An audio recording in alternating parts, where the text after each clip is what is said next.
Camil dầu lâu cũng khó sốt chuyện cũng thả là thả át thân vàng in cả lung sẽ na bằng thấy thấp bôi gol nắng in nay gel đổ gì lâu hầm men thấy sẽ lung na lắng riêng nghe nằm miêu dấu lâu đinh cả hi tăng gel đổ tin vì lỡ xa thìm thu chân cái hình khô hi nắng hi nan akka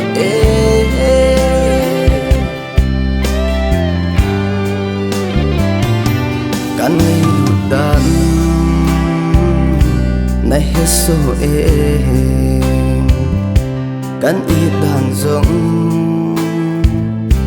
ate bi bay sin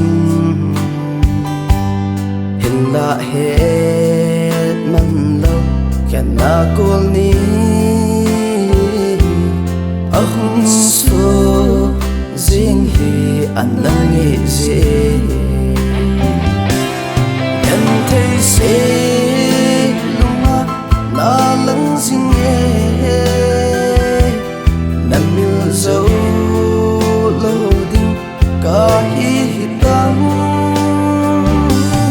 gel đôi tin vì lỡ xa thìm thu chân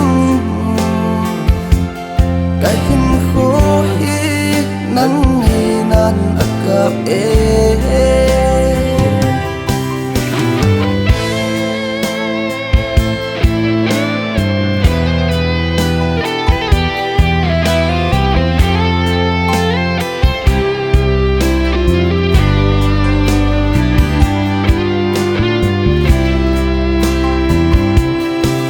lệ ni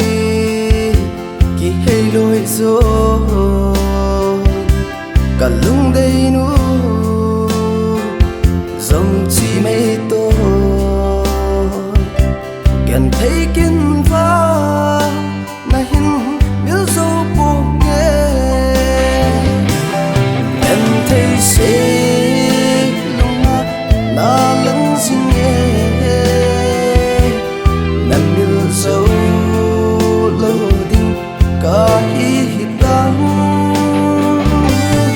gel đôi tin vì lỡ xa thìm thu chân cái hình khô hi nắng hi nan akka